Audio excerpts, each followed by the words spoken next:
You could be listening to any other station in the world right now, but you chose the home of Dave's Gone By, AM 1240 WGBB Freeport. Why? I thought you knew. There goes the neighborhood. We got David Lefkowitz here. He's a Long Island arts guy. He's got his own radio show.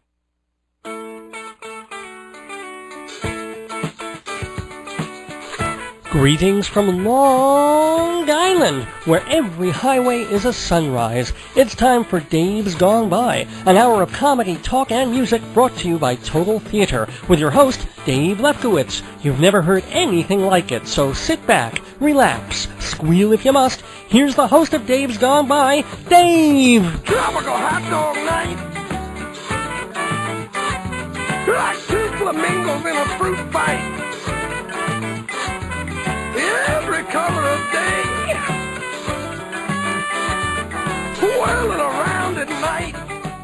Well, there goes the neighborhood. Welcome, everyone. Welcome, and welcome back.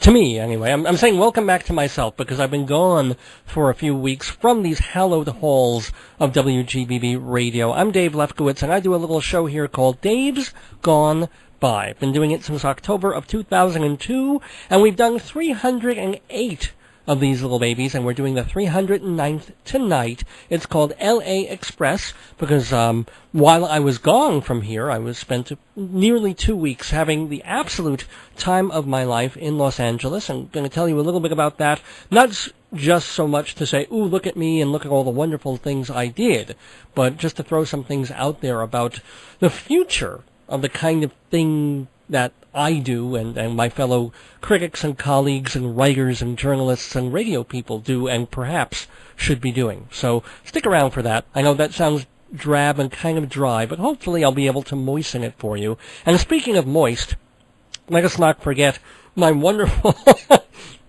my guest co-host, and he's been guest co-host on this show for 2 pretty much straight years. He's here almost every week. He is a general bon vivant and man about town, and his name is Jeff Goodman. Hello, Jeff Goodman. Is that your bon vivant noise? No. What is that noise then? That was a burp. Was that a real burp, or were you faking it? No, you're faking. No, you're trying. Faking. No. Sorry. Why are you burping for us this because I just remembered how much you like the burps. I do love the burps, but they have to be on point. It's sort of... Okay. That's it. Raising the class. Save those, though, for now and also after our special guest. We do have a special guest on this episode of Dave's Gone By, and a very classy, internationally acclaimed singer and actress. So we're not going to be burping in front of or for her. We're going to actually be lauding and celebrating her. She is the quite talented and quite unique Ute Lemper. Probably a name you've all heard, or maybe you've seen her on Broadway in Chicago, or maybe you've gotten one of her CDs over the years, or seen her on YouTube, or all the different places. She's also done some acting work as well. Ute Lemper. How about films? They might have seen her in films. Let me see. Let me check her bio. Perhaps you have. Didn't I say movies? No. I thought I said movies. Oh, well. Has she done television? In America? Probably. I don't have her whole bio here. I should have looked at it more closely. Well, we could ask her. Yes, exactly. But the main thing that she's known for is theater. She's won a bunch of awards. I'll get in. You know what? Let's get to that when we get to her. When we get to Ute. Let's also just do our sponsors so we can get those out of the way and then get to the meat of the show. And speaking of meat, one of our sponsors is the delicious, the yummy, the fantastic Woodrow Deli, which is located in the Peninsula Shopping Center of Hewlett in Long Island, this wonderful little town where I guess most of the people listening live, unless you're listening on the net. The Woodrow Deli has been around since, I believe, the 1970s, and it has absolutely delicious, fresh, kosher, cold cuts, sandwiches, chicken dishes, all main entree kinds of dishes, plus all the wonderful sides like knishes and hot dogs and what else? Hot dogs on the side? Well, you can have a hot dog. It's not like a main meal. It's not like you're ordering their amazing Romanian tenderloin, or you're not ordering their Polynesian chicken or their Hawaiian chicken, or you're not... and all that's kosher? It's all kosher parv, all that good stuff. Although, I don't want to confuse people. I want people to know that you can go to the Woodrow all 7 days of the week. They're open Friday nights, they're open all day Saturday. They're kosher, but, they're not weird about it. Right. They don't go overboard with it. So, that may be Ute calling as we speak. So, let me, Jeff, why don't you do some of our other sponsors for Dave's Gone By? Okay, I could talk about the Minuteman Press. Please do. Minuteman Press. They are the copy kings of Broadway, and if you go in and tell them you've listened to Dave Gone By, you get 10% off. And that's quite a deal, especially with their new color copier. Then they're on Broadway in Hewlett Minuteman Press, the copy kings of Broadway.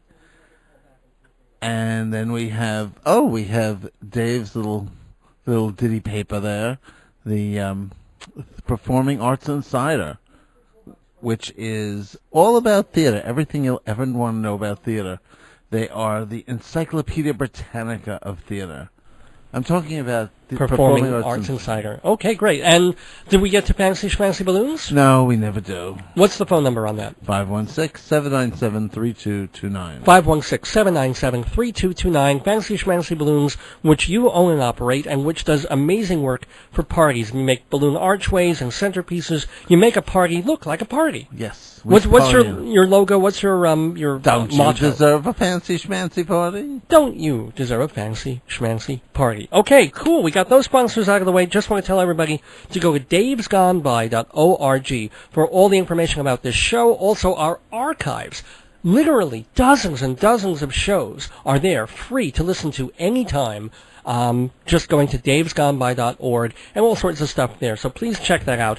Running through these real quick because we want to do one or two commercials and then play a song by our special guest Ute Lemper and then talk to her for a few minutes. Yay. So yay, cool. Everybody stick around. It's this great, brand new May 3rd episode of Dave's Gone By. Do not, under any circumstances whatsoever, leave go the away. neighborhood.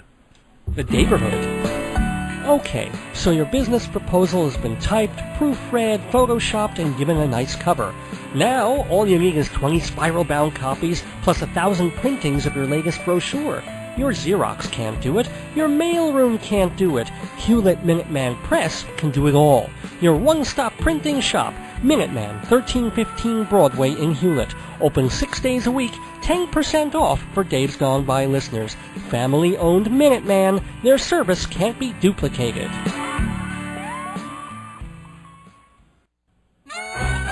Shalom, damn it! This is Rabbi Sal Solomon asking you, what are the two most beautiful words in the English language? That's right, kosher deli!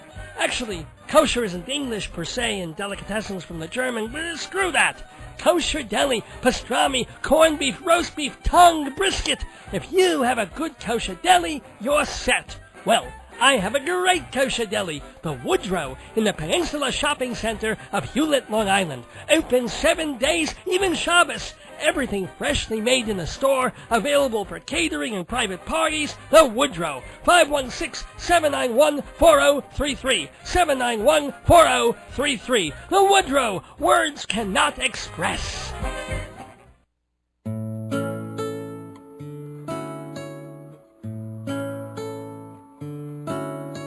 You're sitting there across the bar. Your face is somber like a beetle in a jar. Could hear you sigh across the room. Your mind flies high, and when I zoom in your heart, I see you're aching in your solitude. You need some love to break that mood, some kindness and a gentle hand to let go of all my stranger friend. All over again, let's start the day all over again. Why don't you come along and stay with me tonight? Let's just not think about the right and wrongs tonight. Let me just take away your sorrow and your doubt.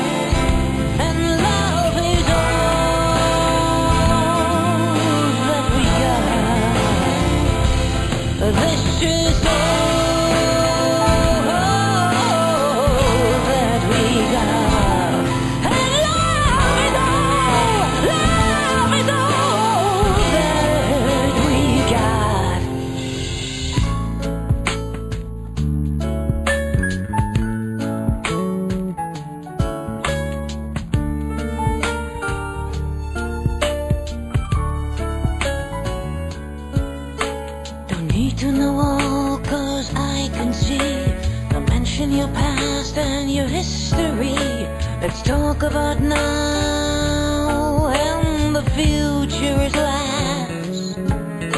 Just want some proximity with you at last. Keep your secrets, I'll let you guess mine. Don't tell me your names, I won't tell you mine. Just want some proximity, the rest is fine. Proximity, yours and mine.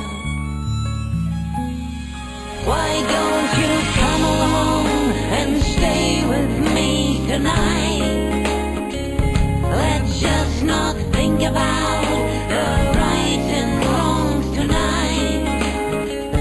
Let me just take away your sorrow and your doubts. Let us just live in this moment and take it again so hard. 'Cause this is all that we got. Love is all that we got.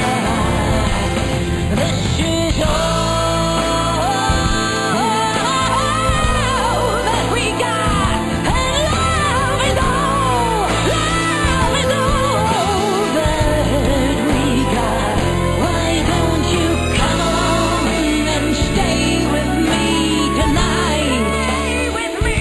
Let us not think about the right and wrongs tonight. Right and wrong. Let me just take away your sorrow and your doubts.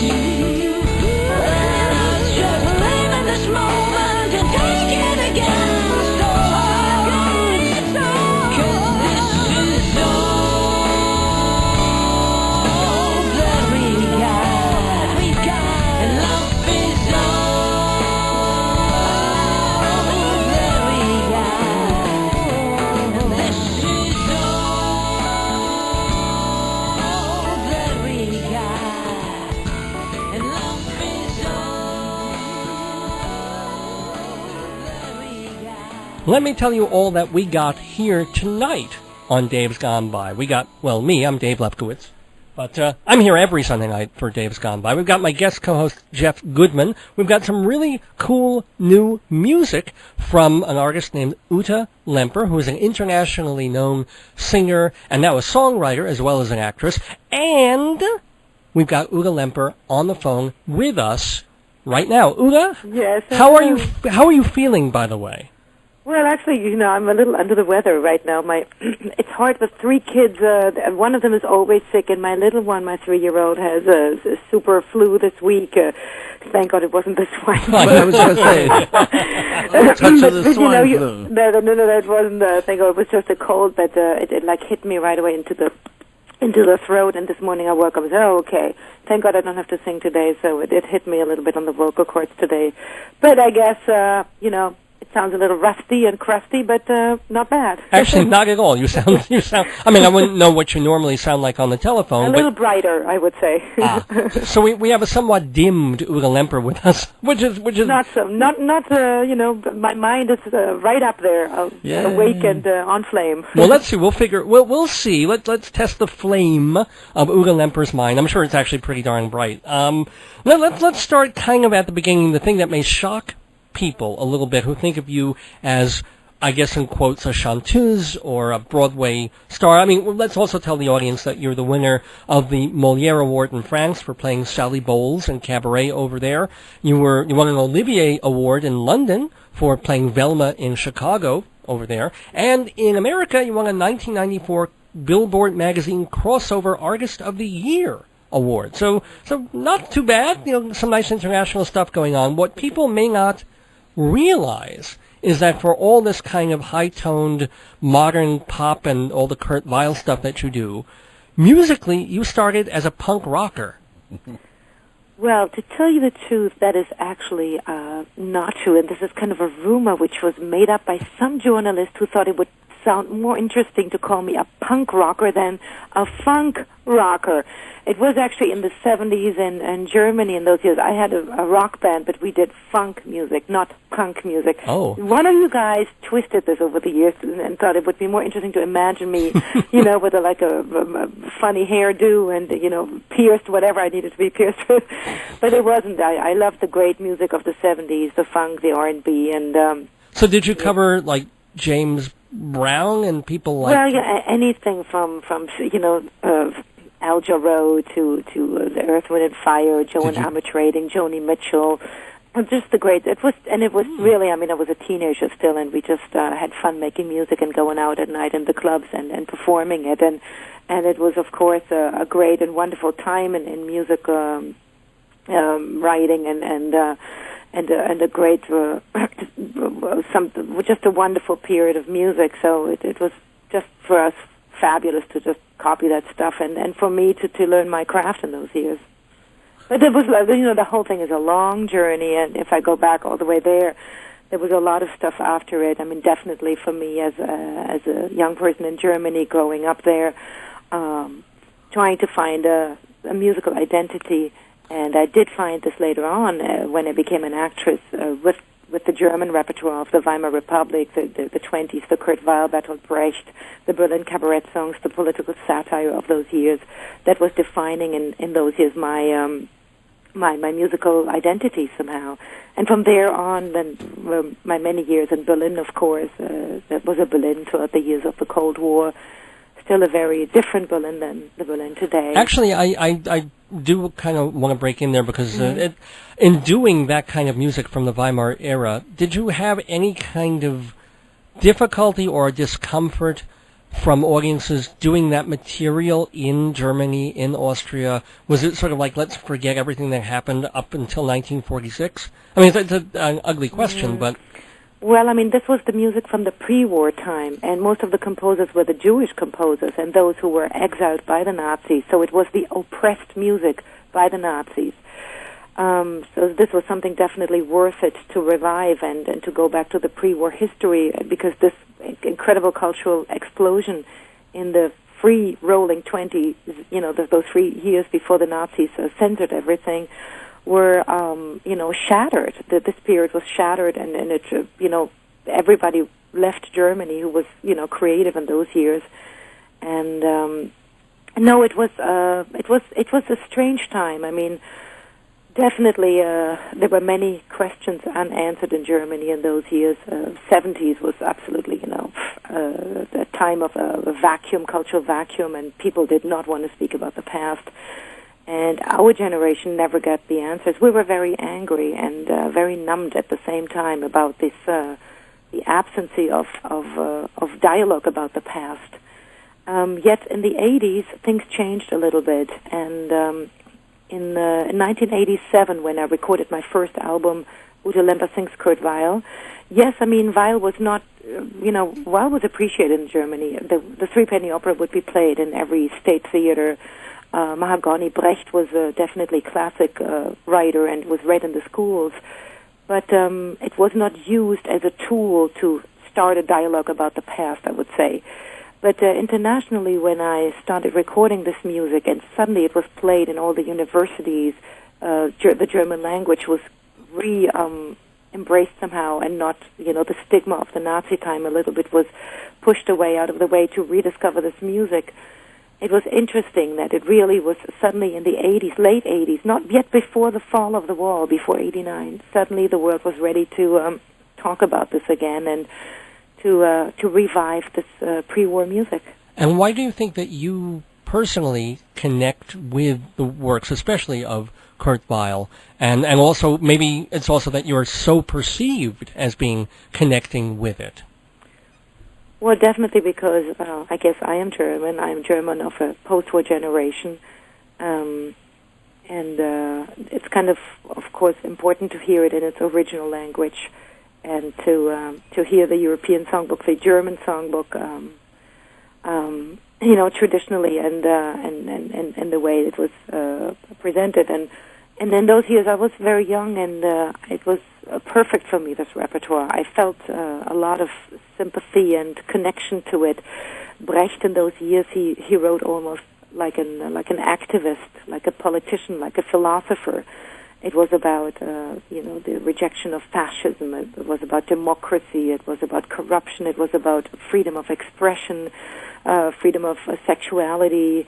A lot of taboo areas, which are still taboo areas nowadays somehow, but yet which were lived out in these songs.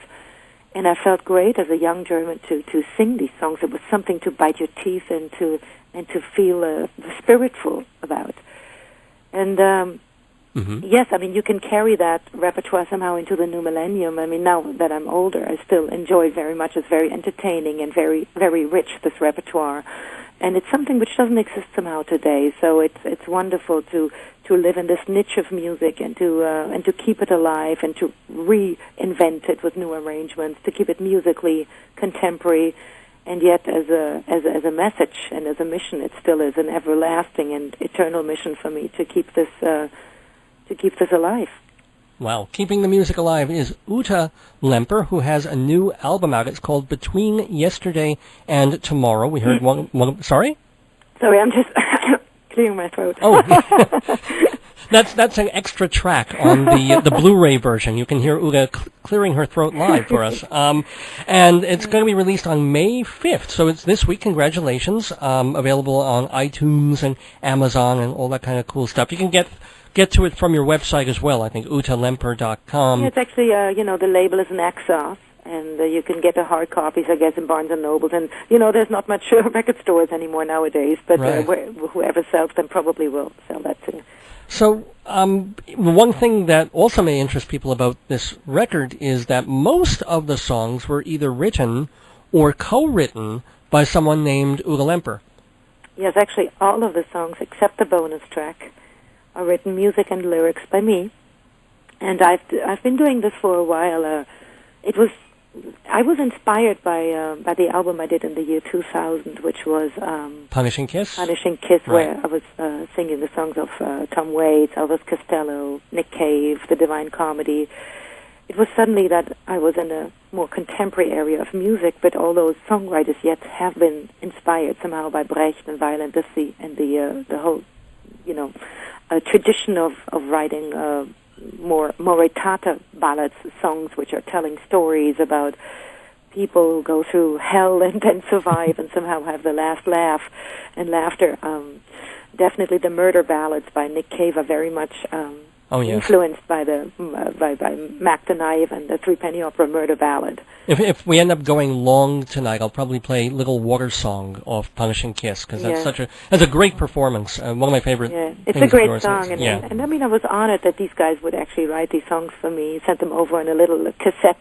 Those years, 2000. There's still some cassettes were there. I remember playing the little cassette by Nick Cave on my cassette recorder, and it was a great collaboration. Did you ever get to meet him, or Elvis Costello, or Tom Waits? Yes, I met everyone. Yes, not at the time of the recording, but later on, or some of them I had met before. So what are they like? I'm always curious about this kind of thing. What was it like working musically, or just sort of shaking hands with a Nick Cave? Well, he's a kind of a dark personality, and. That was a very short meeting we had, and it was the more important was actually the meeting over the phone we had. The eye-to-eye, the vis-a-vis meeting was very short. It was after a concert and very diluted to lots of people around. Oh, yes. But the conversation we had over the phone, I was in London, I think he was in Australia. After he had sent the cassette, was really just speaking about the story, how to arrange the song. He gave us suggestions, and it was very interesting. He wanted me to stay true to the story, to not make a compromise to contemporary music, not make a rock version out of it, but stay rather almost classical with it, with the string arrangement, and stay truthful to where I come from. And that was a very wonderful conversation we had. It was really about the music, and just like great, two professionals talk about, making the music as great as possible, and the arrangement.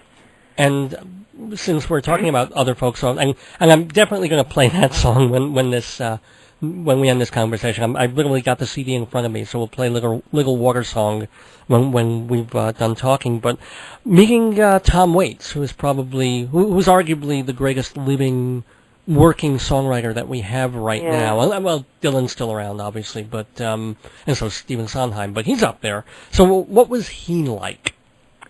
Oh, I mean, I just love Tom Waits. He's so odd and so unique. We met after he had a concert in the Beacon Theater here in New York. Mm-hmm. The Beacon Theater is right around where I live. I live on the Upper West Side, and it was great. I mean, he started the show late, 20 minutes late. He came out with a megaphone and started his first song walking through the audience. And I heard he had a lot of stage fright, but you couldn't see it on stage. He just did his thing, and it was a great setup with the musicians. And after, I mean, it was he's totally down to earth, totally unpretentious, and he very much cared about the fact to say that the song he had sent to me, "The Part You Throw Away," was a collaboration with his wife, Catherine, and he very much enjoys that collaboration and wanted to make sure, you know, she's written on the credits, and he just, you know, is open. He loved the arrangement. It was a very cool arrangement produced by Hal Wilner at the time, and but that's you know, this is our old stuff. It was, you know, 9 years ago. Yeah. It was just great meeting him, and I just he worked a lot in Germany too. You know, he did productions of The Black Rider at the Schauspielhaus at Hamburg at the time. Very interested in theater, and he was involved with the German theater community. So I had lots to talk about. Well, I don't mean to push all of what you've done, you know, or keep going back to the past. Obviously, we want to talk about your new stuff, but I do have one more celebrity/artist question for you, because I didn't realize you had a role in Prêt-à-Porter, the Robert Altman film. I don't know how, unfortunately, I don't recall how large or small your part was, but what was it like being in a Robert Altman film?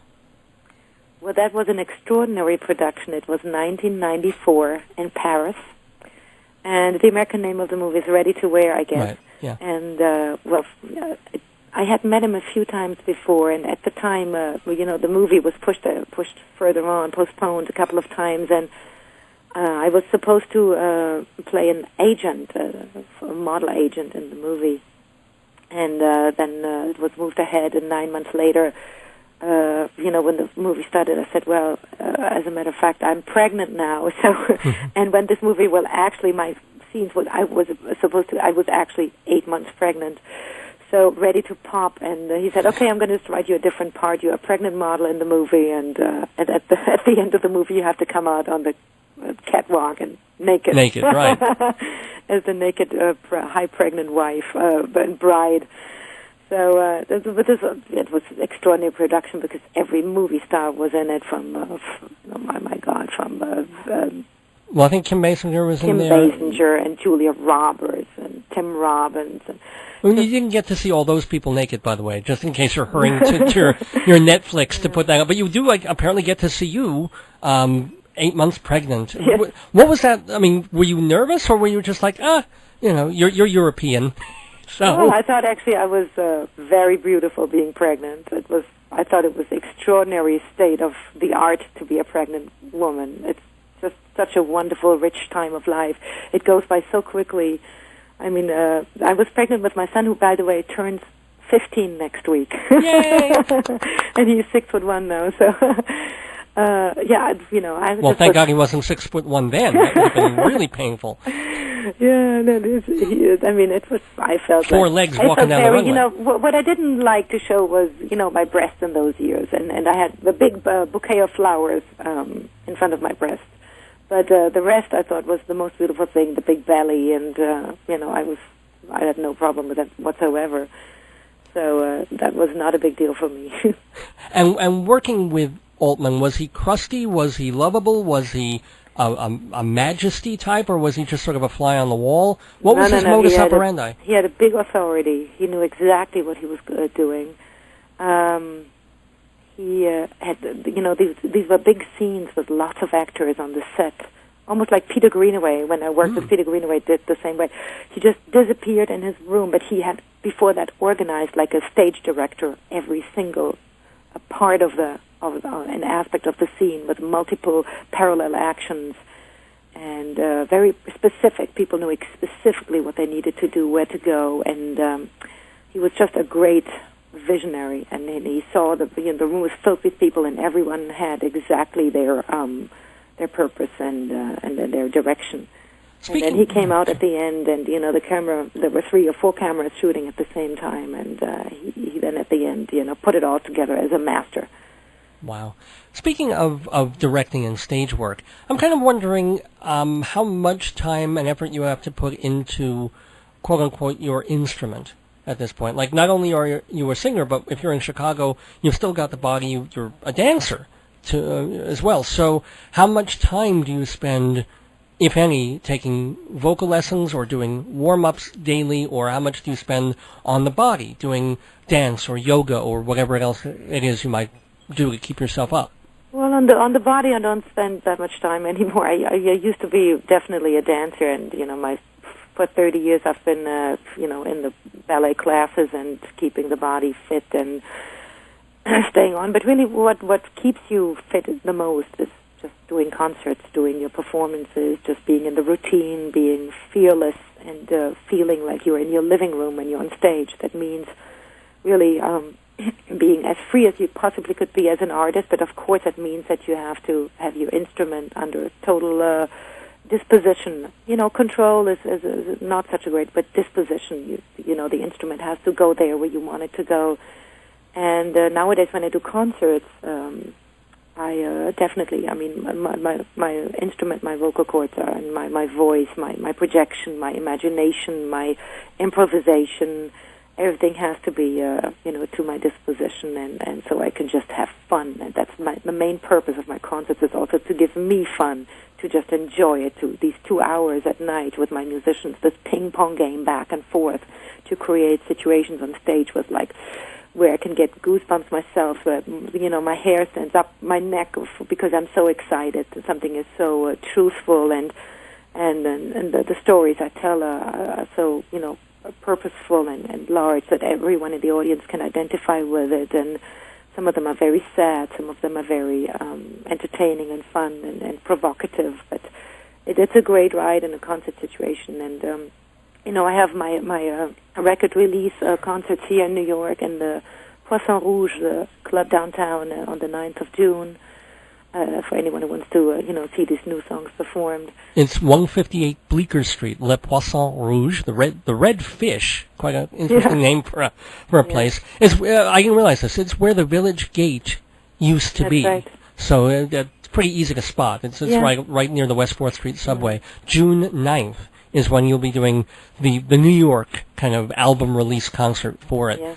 So, and here's a question for you. That it's a cliche question that is asked of theater people and musicians, I guess, all the time. I wonder if you'll give the very, very typical answer, because it's probably cliche true. But the difference between New York and American audiences in performing for them, as opposed to performing in England or in Europe, are they more reserved there, and our New York or American audiences more like, yay, and much more vocal and vociferous? Well, first of all, the New York audience has its own identity, and the New York audience is not the mainstream American audience. The New York audience is just absolutely fantastic. Oh, sure, butter us up. I just, wherever, it's Lincoln Center, or is it Symphony Space, or is it, the Rose Hall, the new Jazz at Lincoln Center, or whether you go to the cabaret clubs from the Carlisle to the Feinstein, or whether you go down to Joe's Pub, which is my favorite place to perform in the downtown audience, because people are crazy and open and ready to play and ready to go for it.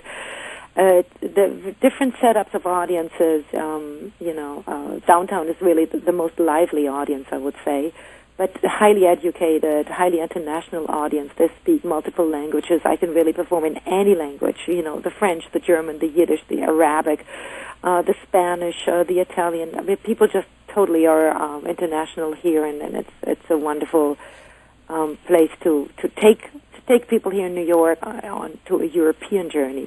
That's what they get with me, of course. It's the European songbook with, yes, excerpts of the American songbook. And then my songbook too, and the life, my life with the many chapters, the many musical chapters, my years in Berlin, my years in London, my years in Paris, with the journey here to New York. So it's a whole journey. A lot of people here can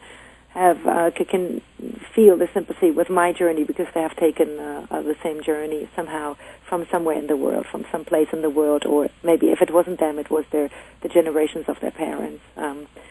So I love performing here, but yet, I mean, there's many other territories. The South American audience is great, too. I love performing in Buenos Aires, Argentina, in Brazil. It's just, it's just unbelievable. People are so out there with their passion and their warmth and their appreciation.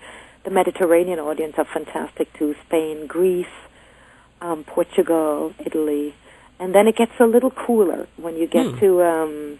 Antarctica. No. When you get to the German, the Holland, the Scandinavian, the French, the northern French audiences, not cooler in the way that, but just more intellectual, I would say. They're just more brainy the way they respond. And it's funny, in Germany, they don't want me to do too much of the German stuff. They actually like a lot of the contemporary stuff. The hip stuff, they don't want to dig too much in the history, yet the Mediterraneans want a lot of the German, the old traditional, the nostalgic music. They don't want too much English-speaking repertoire. It's interesting. In London, the London audience, I would say, is about the same. I would definitely do the same show here in New York as I would do in London, as a big metropolitan city. And then you can, it all depends. I do a little bit, choose here and there what I do in a specific place. Now, I just performed in Turkey, in Istanbul, and I wouldn't do my Yiddish songs there, for example. No, wait a minute, why not? No, and I would be careful with my jokes, too, about the first ladies. Usually I do political jokes, but, the first lady in Turkey wearing headscarf, I had to be very careful. Right. I was warned before the show not to go too far. You should have been gutsy and done some Yiddish songs in Turkey. Go ahead, Well, I had to pick and choose. There's a lot of stuff I Sure. wanted to do, and as a matter of fact, that Yiddish medley I do, it's a 15-minute medley, so I chose not to do it because there was lots of other stuff I wanted to do. Okay. Well, next time, when you go back to Turkey, I challenge you, I dare you to give them a little bit of my Yiddish mama. But in Israel I do perform the Arabic stuff. I was a little bit more gutsy there because in Israel I know people are very open, and it was interesting to do it there. But I just didn't want to go there. Okay. All right. Now, speaking of where you're going, we're talking with Ute Lemper, and we just have another moment or two with her, and we want to thank her so very, very much, not just for appearing on our show, but braving a cold, on a late Sunday night to talk with us and to be so interesting and fun. But what do you think the journey is going to be for, say, the next 10 years for you? Is it going? Obviously, the concerts will continue, but do you see any other avenues or directions that your life and career may take, personally or professionally? No, I don't make too many plans. I mean, I enjoy the way I'm, the way it's going, and my aim, my ideal in front of me is actually the journey I'm taking. I don't have any thing great in front of me, what I have to achieve. I enjoyed so much recording this album. These songs I have written, there are passages, songs about memories of Berlin, a song about September 11 here, a song about the Middle East, a song about my life and love, and the journey I'm taking with chapters of my life. And recording it here in Chelsea, in Manhattan, with my partner, as a music studio down here. So it's just that's what I want to do, and I enjoy my concerts with my orchestras. And there's I never say no. Maybe I'll be on Broadway again. I have to see. I don't especially enjoy performing 8 times a week, but I would never say no. And but I do have to. I want to step in there. You mentioned your partner running the studio. Is that a personal life partner, or just a business partner, or a? Because I know you've got 3 kids. I don't know what. Yeah, it's my. He's we do everything together. He's the father of my kids, and and my he's the drummer and bass player in my band, and he's my co-producer of my album. And you're not going to marry him? You're not going to make my it legal? best friend. No, we don't want to get. We were both married before we met each other, about a long time ago. And the divorce was a tiring and exhausting and a very sad thing. So we didn't need to get married this time. We just live as if we would be married, and we have definitely run a ship through the ocean of life with our 3 kids and our work and our music and our passion, and we don't need the paper, but we truly love each other. Yeah. It's a good thing. What a sweet, glowing way to end the interview. That's lovely. That's great to hear, and it's great to hear you talking to us and singing for us as promised. See, I was gonna play Tango Ballad from Punishing Kiss, because I think that's just such a wonderful duet, and Neil Hannon's voice is great. But you talk so much about Little Water Song, and that's such a special number. I'm going to play that one instead. So this is because it's a kind of a creepy song, especially for a midnight on late Sunday night, early Monday morning, as we are here on WGBB Freeport. But gotta hear this song. It's just hang on to something, hold something tight, because it's a little scary here. The song of this woman. This woman played and sung and acted by the delightful and so talented Ute Lemper. Please get her new album when it's released in 3 more days. On Tuesday. Between yesterday and tomorrow, available in all normal places and abnormal places where you'll get CDs and downloads. And see her on June 9th at Le Poisson Rouge, 158 Bleecker Street, between Sullivan Street and Thompson Street, in the Village, where the Village Gate used to be. For more information, go to utelemper.com. That's UTE Lemper, as any normal person would spell Lemper.com. Ute Lemper, all I can say is thank you so much for being Thank you, Dave. Open and delightful, and welcome back to the neighborhood anytime. Okay, great. Thank you, Dave. It was wonderful talking to you. You too.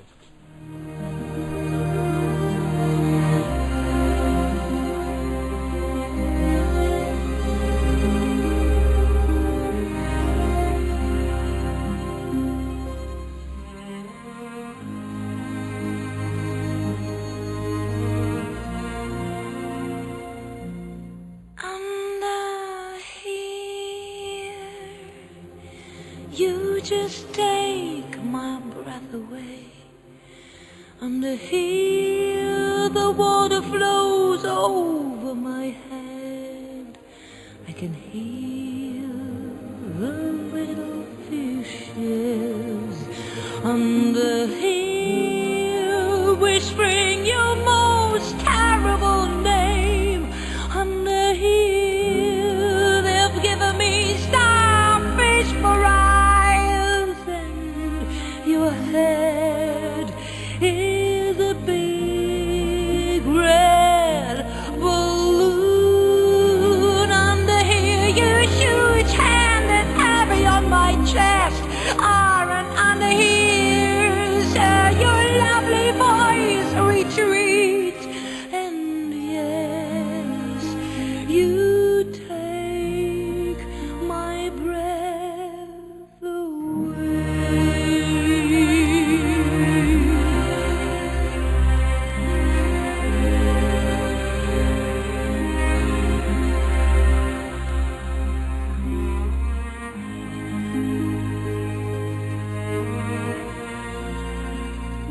Look at my hair as it waves and waves.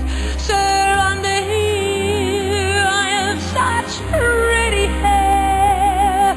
Silver it is, and filled with silver bubbles.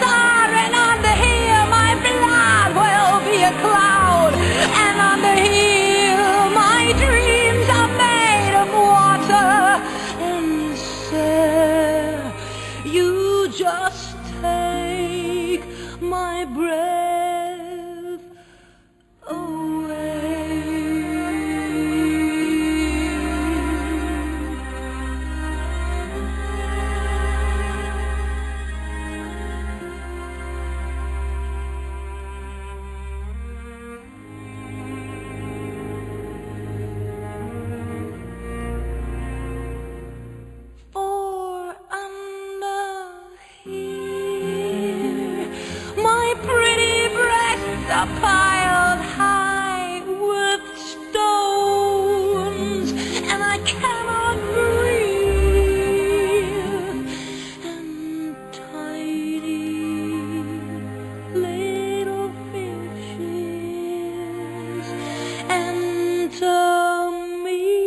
Give the gift of entertainment to yourself or others by sharing a Dave's Gone By CD. From Reckless Eric to Joe Franklin, Christine Lavin to Uncle Floyd, Dave's Gone By CDs provide hours of laughs, great conversation, and music. CDs are just $10, shipping included, and you can order at our website, davesgoneby.org. Reserve your corner of the Daverhood.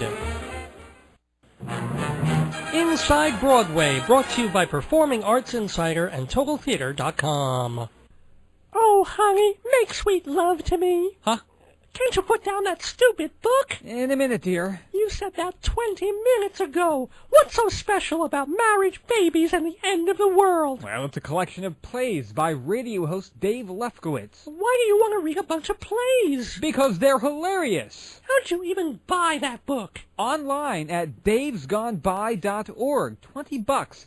And they've got trade paperbacks for $12. You would rather read Marriage, Babies, and the End of the World than ride me like a hot stallion? Well, maybe we can compromise. Wow, I love this book. Oh, and you too, hon. It's time for Inside Broadway.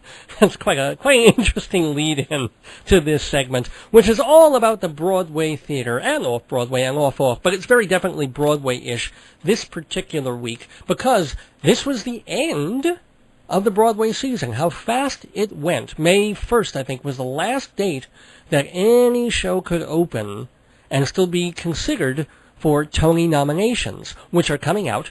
I was going to say tomorrow morning, but it's already Monday, so it's this morning. So, really, already a week ago, the whole Broadway season ended, and we've started a new one. And it was quite a flurry, as it usually is, towards the end of the spring season, with a bunch of things opening. Everything from a revival of Friedrich Schiller's Mary Stuart, this epic historical drama, to the 3 comic plays of the trilogy, The Norman Conquests by Alan Ayckbourn.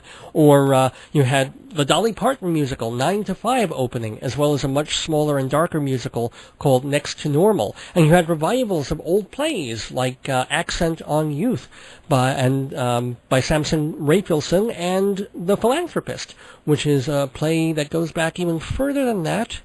I'd have to remember who that was. I keep thinking Simon Gray, but it was not.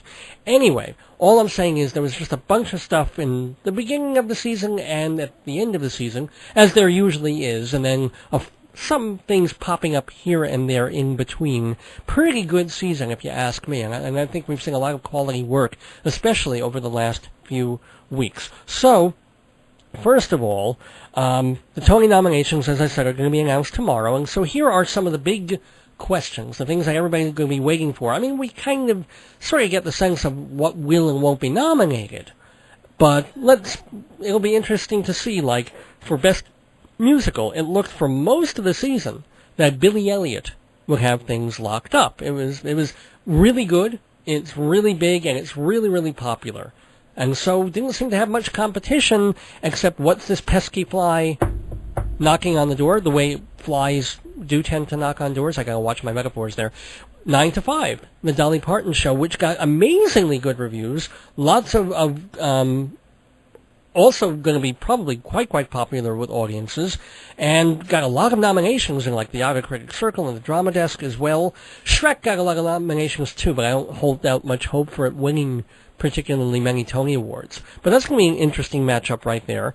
You've also got the big Broadway musical revival category. There were 3 major musical revivals this season. Jeff, you want to help me out on this? Oops, so let me get your mic up there, yeah? West Side Story, Guys and Dolls, and Hair. And Hair. I think Guys and Dolls is the dark horse. I don't think people really cottoned to it the way they did the Guys and Dolls 15 years ago. So that had Nathan Lane. and Faith Prince, and it was just sparkly and wonderful. And this one is also good, but it has its problems. Mm-hmm.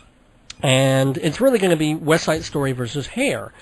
Yes. And it seemed like West Side Story would have had it locked up, but Hair, it's the question of whether an almost or virtually perfect old musical that's done quite well is going to take votes, or will it go to a musical that is kind of a mess, but with a great score, and is done it's completely redone. Yeah. Hair is completely reworked. The songs are all in different order. There's a book There's no, that whole story is not the original story. There was no real story from Hair. Well, there was always the sense of there was a tale. It was just like a meeting. It was like a group of people talking, but not. It didn't have a forward motion of this story of Right. Claude going from indecision to, well, he's always indecisive, but when he makes a decision, it's kind of the wrong one, perhaps. But no, it's so, sometimes, yeah, it's a little too loud, a little too noisy, a little too, for the first 20 minutes, we start to wonder if it's just going to be a song spiel, just a concert. But then once the book kicks in, Yes. it becomes more special, and then you realize it's a really, really good revival. Oh, it's excellent revival. And that's the thing. They're making a great revival out of raw material that's sort of all over the place, whereas with West Side Story, it's a good revival of material that's almost bulletproof. It's kind of interesting that West Side Story took a big chance by taking a lot of the lyrics and a lot of the book, or some of the book, and making it in Spanish. Not a lot. 2 songs. I'm tired of everybody 2 saying, full songs. 2 big songs, yes. 2 important songs. I Feel Pretty and A Boy Like That are done completely in Spanish. Probably a mistake. I don't think it's a particularly good idea. No. I thought it was a terrible idea. Oh, terrible? Why terrible? I think when people go to the theater in America, they want to hear English. So you understand everything that's going on. Now, the reason why they do things in accents is because they know that these people are really speaking Spanish because they're speaking English with a Spanish accent. All right. So, you know. Yeah, so in other words, we don't need that to suspend disbelief. We don't need to. Right. I just feel he's trying to do a little bit more realism, but then why not just have the Spanish people speaking Spanish the whole time and have subtitles, and then make it really realistic? Oh, let's make it really realistic and put real bullets in those guns. Well, no, but, I mean, let's face it, the Spanish population is at some point going to outnumber the non-Hispanic population in this country, so. But again, it's not. Well, then just do the whole musical in Spanish. Well, then that would leave out the people. The Irish kids are not going to be speaking Spanish. But this is my problem with it. Pick a language and go with it. It's like, did it bother you? Well, how much of it in the Heights is Spanish? I seem to not think much. Some words in there, but yeah. that's all Spanglish, really. Uh-huh. It's words that have gotten into the American vernacular. Yeah. Oh, good word. I couldn't think of that. Thank you. It's kind of like when the old composers were throwing Yiddishisms. And Right. Yiddish, we know it's a word here and there. We get it. Right. But not whole songs. Right. Yeah. And don't change it. I mean, I don't know. Okay, so that bothered you. And what bothered me also was that it was a little bit lackluster as far as the dancing and the sets. It was a good production. Don't get me wrong, with some terrific leads, but as you can see, you know the way I would vote if I were a Tony voter. I mean, I'd be pulling the lever for Hair, or filling in the form. Actually, is all. I don't think it's going to be all that close, to tell you the truth. You think Hair's going to take it in the walk? I think Hair has so many things going for it. And remember, this is a production that was like in crisis after they lost a couple of their leads. Yeah, right. They thought it wasn't going to come to Broadway at one point, and they got a whole mess of it. Oh, because the producer thing, Elizabeth McCann was shepherding it, and then she got kind of kicked out, although now she's an associate producer on it. Yeah. It's really weird. It's had all this backstory where people were expecting, maybe it's not going to be quite the public theater spectacular that was in the park, and it turned out to be even more brilliant on Broadway. So, we'll see. I think you're right. I think Hair will take it. What about the question of best play? Do you think it'll be Reasons to be Pretty, the Neil LaBute comedy drama, or God of Carnage, the Yasmina Reza comedy? Boy, well, I think there are a lot of dark horses. I want to see what's nominated, to tell you the truth. Well, let's think. It could be Impressionism. It could be, I liked it, although it's going to be closing. The critics were not crazy about it, and they're closing it in a week or two. What else? I don't think the George Bush thing that Will Ferrell did counts as a new play. I think that's a special thing. Right. So what are the other brand new plays this year? Oh, there were so many, too, and I can't think of them. Were there? Oh, my The American God. Plan, does that count as new? That'll probably get a nomination even though that was 10 years ago at Manhattan Theater Club. No, I don't know if I don't know if they're going to count that as new. Boy, I wish I had a list of shows. I think you're overestimating the number of actual real new plays this season. I mean, I wish I had my copy of Performing Arts Insider Theater magazine with me, because I would just check right now. Don't we need that? I look at the whole list right there. Performing Arts Insider. But there were a ton. It really was. Well, yeah, but I think it will come down to Reasons to Be Pretty versus the more popular God of Carnage. Mm-hmm. So I mean, it's just people love it. They're flocking to it. Yeah, but I just don't know if the Asmania Reza is going to work. Is that she got it for art? That was her big play about however many years ago. Yeah, but this one also is more draggy. I think so. Than art.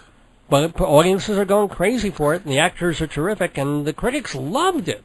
Mm. Even critics who I think should have known a little better. I think critics loved it, but they loved it more for the acting. Okay, fair enough. The acting is sensational. It really, all four of them are terrific. Mm-hmm. I kind of hope Reasons to Be Pretty gets it. I think it's a better play. I think it's got more to it.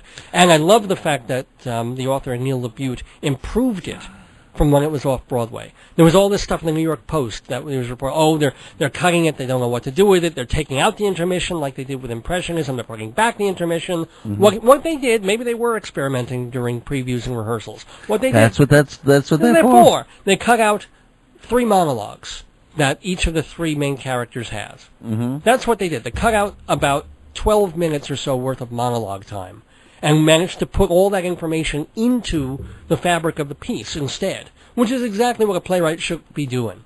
Right. And it works, and the show is shorter and better because of it.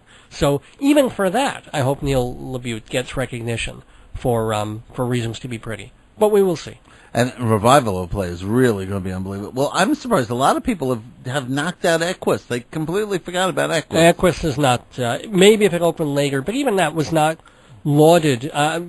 The lead actor, Daniel Radcliffe, he'll get a Tony nomination, no question. I don't think I thought the production was pretty good. What's his name? What? The other guy, the Dr. Dysart, the large guy from the History Boys. I didn't like him. Well, that's a big problem. I mean, if you've got a revival of Equus and the lead actor is kind of, well, the second lead or the co-lead, you do have a problem. He is the lead because he is never off stage. Yeah, so no, Equus ain't going to get the play revival.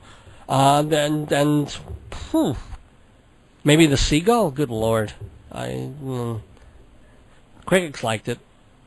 Not that it was bad, but it's the Bloody Seagull. What? Mary Stewart will get a...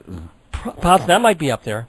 I liked The Philanthropist and Accent on Youth, which both opened very recently. I don't think either of them will get, Best Revival status. Maybe Joe Turner, even though I have problems with that play. Oh, yeah, people love that Joe Turner. Do they really? Yeah. Who? Everyone's saying it's the best production of an August Wilson play.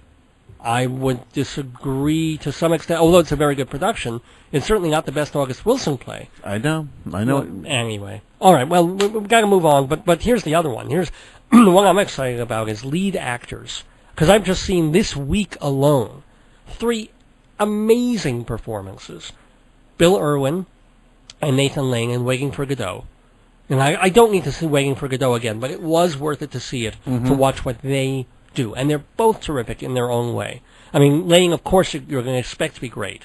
But we ought to be expecting Bill Irwin to be great by now. After seeing him in Virginia Woolf and Full Moon. I think Bill Irwin is phenomenal, especially since he started. He really was a clown. Oh, yeah. But he uses that. The body, even though he's not doing shtick this time. I mean, he does do shtick. It's a clown show to some extent. Right. But it's more vocal. It's more verbal. He's a real actor. He's marvelous. And to see him and then Nathan Lane together, and then in a totally different show, David Hyde Pierce, who I think is also going to be one of those people that I'll say to my kids if I ever have kids, or to someone else's kids if I'm wandering around the playground in a long dirty overcoat, and I say, way back when I saw David Hyde Pierce on stage in Spamalot and Curtains and this little show called Accent on Youth, and it was so great. The play was good, but he was wonderful. And they'll all look at me and they'll say, what's theater? Can I get it on my eye thing? You know. I think. My eye thing. Hey, speaking of sad things like that, of not being understood by the next generation, let's also make sure that we acknowledge a couple of recent passings in the theater. First of all, a real shockaroo this week, especially for you who are a Vegas traveler. Yeah. Go for it. Oh, well, Danny Gans passed away. That was really shocking. I mean, he was, 53, 54? He was, let's see, I wrote this down, 52. 52. Cause unknown. I know. His wife woke up and went, Danny, and no Danny. And the first time in his life, no other voices. He was doing the voice of silence, you know.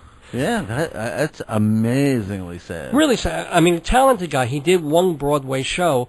It's weird. You got a lot of Vegas entertainers who are I guess, they're famous on Vegas, and then they come into town and they do a Broadway show just to add to their status or something. He really kind of started on Broadway. The Broadway show was kind of his big break. It was a brilliant move. He got not so great reviews, and he didn't run that long, and audiences didn't run to it. He was fantastic. It was good. I didn't like his Vegas show. I thought it was very, very bland. It didn't take a stand. It was like, populist. But it was a brilliant promotional strategy, if you think about it, to go do the Broadway show, get it up there, and say, I played Broadway, and got some decent reviews.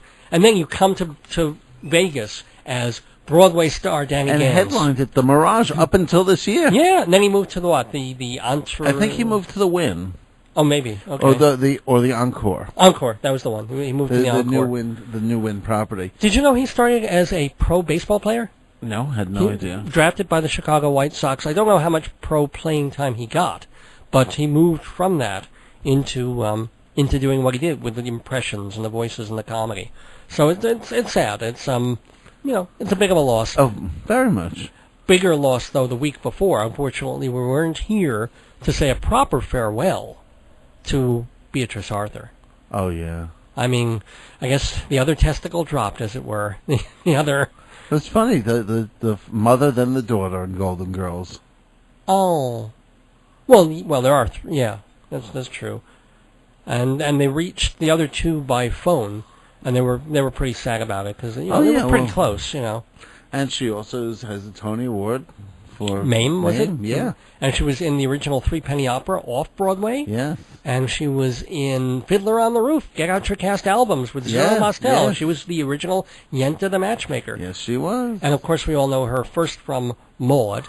And then there's Maude. It was actually first time All in the Family playing the character of Maude. Right. And Norman Lear saw her, and they got so many phone calls about her appearance, standing up to Archie Bunker, a woman, a modern, liberated woman, going toe-to-toe with Archie Bunker in the way that she did. They had to give her a show immediately. Mm-hmm. And so they went there, they did Maude, and then she had that third life with the Golden Girls. Yeah. Because she just had that way. And apparently, from most reports, that characterization that she had on stage of the ballsy, brassy, Malta, the guy will get you, was not like her at all. She was apparently quite shy in real life and fairly self-effacing. So I don't know how true that necessarily could be, but what? I think probably so, because she was on TV. She was big, but she was very brassy and loud, but not on stage. I mean, she did she did of course Bosom Buddies, but she Threepenny Opera, she was a very mellow. She was the wife, the mother, Well, for all we know, she could have been she was married to Gene Saks, the director, for a bunch of years. Mm-hmm. And it's a loss. I mean, obviously, she was old.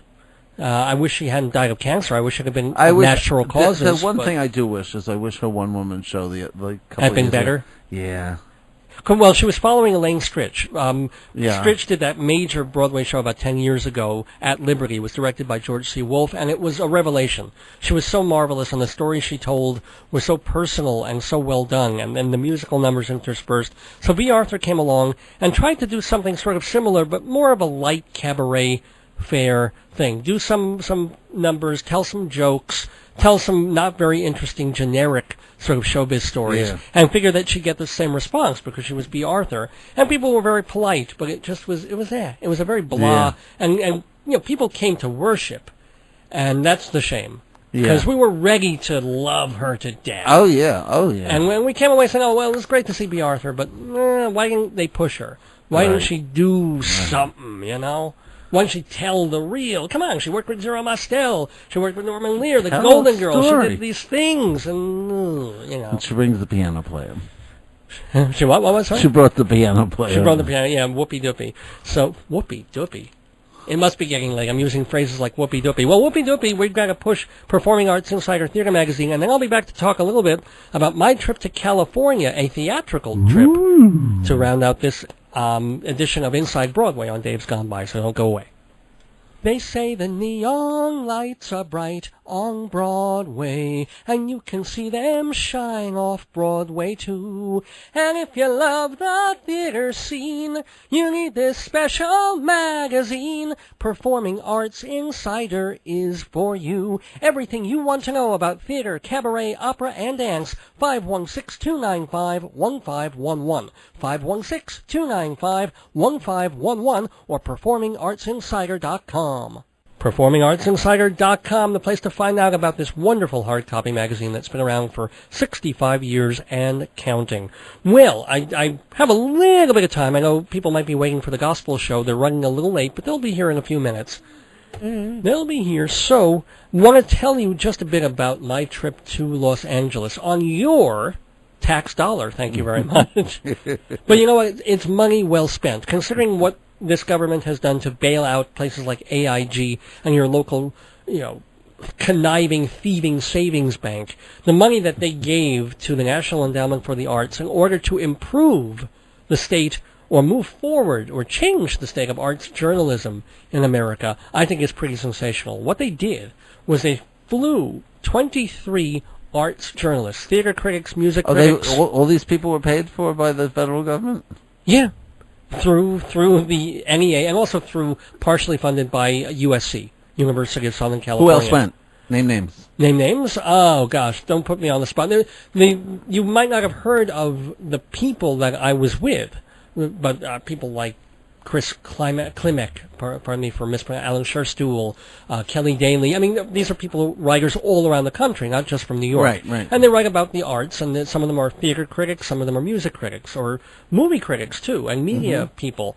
And flew us all out, sort of like the Eugene O'Neill Theater Center at first, where it's just going to be, you're going to go, and they're going to tell you how to write a little better, and improve your style, and maybe cut some things out of the first paragraph and make sure you're not using any BS. Just tell the truth and give more examples. And so you get those kinds of workshops. But it was so much more, because it came at this pivotal juncture in arts journalism in America right now, because newspaper after newspaper has been folding. I mean, we might lose the Boston Globe. Isn't that amazing? This week. I mean, we might lose the New York Times, too, sometime, but at least for now, the New York Times is sticking around and going to kill the Boston Globe so the New York Times can stick around.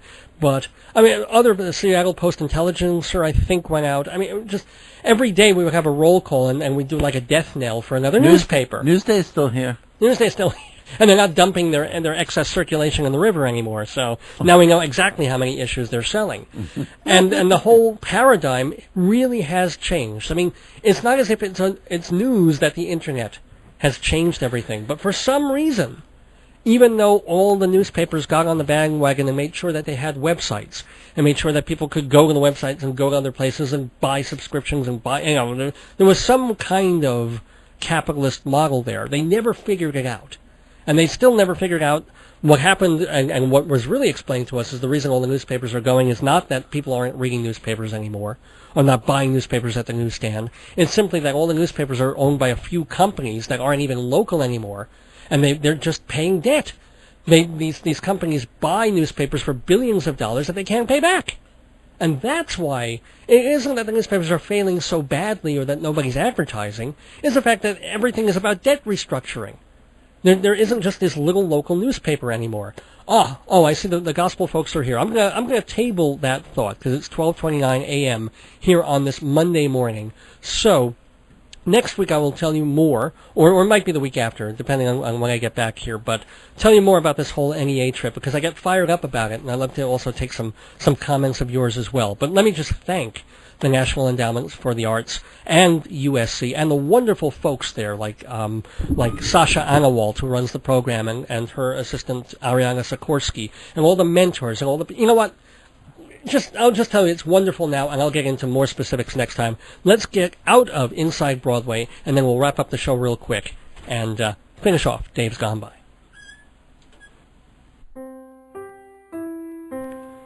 We've just been inside Broadway, thanks to TotalTheater.com and Performing Arts Insider.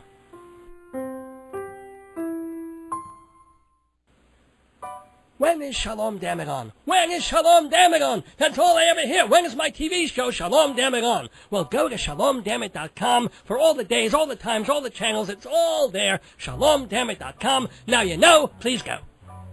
Sponsor me, Dave's Gone By. Run your ad, folks will buy. If you want to reach the public, sponsor me. Advertise on this program for incredibly reasonable rates with long-term discounts. See prices at davesgoneby.org or call 516-295-1511. Sponsor me. If you're wise, on Dave's Gone By, you'll advertise. If you want to be successful, sponsor me.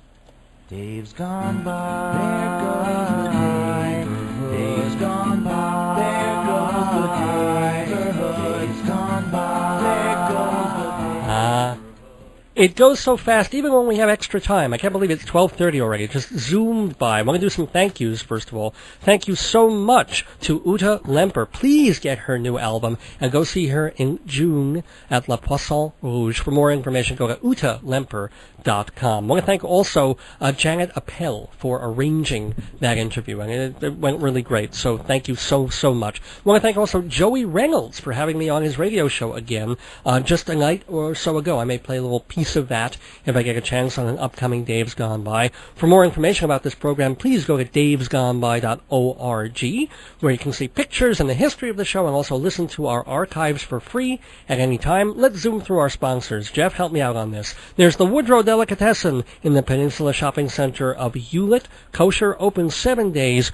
Mwah. That's what, I can sum up everything to say about the Woodrow Deli in just mwah. And leave off the last W for wonderful food. The Hewlett Minuteman Press, the copy kings of Broadway. 10% off to Dave's Gone By listeners. Just go into Hewlett Minuteman Press and tell them you listen to this show, and no matter any job bigger, if it's a 10-cent job, you get a penny back. If it's a $100 job, you get whatever. $10. Thank you. Math was never my thing. Hewlett Minuteman Press on Broadway in Hewlett. Next to what was the new Loman Shoe Store, what is now empty, and what may be the new Max and Chino's. I don't even know. Fancy schmancy balloons for all your party decorating your party decorating needs. What's that phone number, Jeff Goodman? 516-797-3229. 797-3229. Make your party look amazing with balloon archways and centerpieces, everything you need to make your party look. All the foam board theme pieces. Foam board theme. If you know what that means you're probably planning a bar mitzvah, a graduation, or a christening. So give Jeff a call at 516-797-3229. And check out Performing Arts Insider Theater Magazine. PerformingArtsInsider.com has all that information. The Bible of Broadway. So, I want to tell you a couple of other very, very quick things. First of all, this week, Stage Buggy Talk starts Tuesday night, 7 o'clock at the Players Theater on McDougal Street in the Village. I'm hosting that, and Melba Moore is going to be our special guest on the first show. Melba Moore, another singing actress of great stature. Plus, Bill German, the guy who wrote that book on the Rolling Stones that we had a couple of weeks ago, he'll be there too. A couple of other guests. You tell Melba Moore I paid to see An Ace in Black years ago. I want my money back. You paid to see what? A show she did called An Ace in Black. I took my father. We both were in the city, and I was all excited. It was the first preview performance. I said, let's go see Melba Moore do a show. Yeah. It was terrible. Oh, dear. Well, I may not bring that up when I see her. But everybody, come see me and Melba Moore this Tuesday night, 7 o'clock at the Players Theater on McDougal Street. Go to stagebuddy.com And I to want find my out money more. back. And also check out Shalom Dammit on YouTube. You can watch all the episodes. And also it's still on Cablevision Friday afternoons, 3 o'clock and 3:30 on Channel 115. It's very funny. Shalom Dammit. Happy Mother's Day next Sunday. Also, keep your dial tuned here Sunday, June 7th. That's going to be our Tony special. The Tonys are later on that night on Channel 2 on WGBB, 5 to 7. I will be hosting, I think, our 4th annual, maybe 5th annual WGBB Tony Award special. Do not miss it. Thank you to my beloved and adorable and wonderful wife, Joyce. 2 more weeks to go before her semester's over. Yay. And I get her back home with me. And thanks so much to my mom and dad. Well, time to leave the neighborhood, but we'll be back very soon for the 310th episode of Dave's Gone By. Until then, don't miss your days going by. This is Dave Lefkowitz wishing you good night. And gone. Wait. I want to say also a happy Quattro de Mayo. So we were a little early for Cinco de Mayo, but today's Quattro, so everybody going. And also, this is Jeff Goodman, too. You forgot totally about Oh, wait, that. I took that out when you were on vacation. I got to put that back in my script. This is Dave Lefkowitz and Jeff Goodman. wishing you good night and Gone by.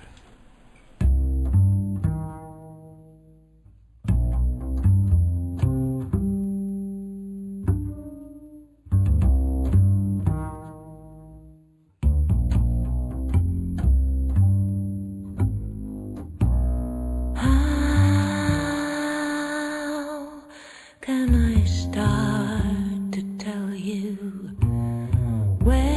Where do I begin? Just listen to the wind and listen to the sea, the thunder and storms, the rays of light, the silence when it forms like music at night, like music.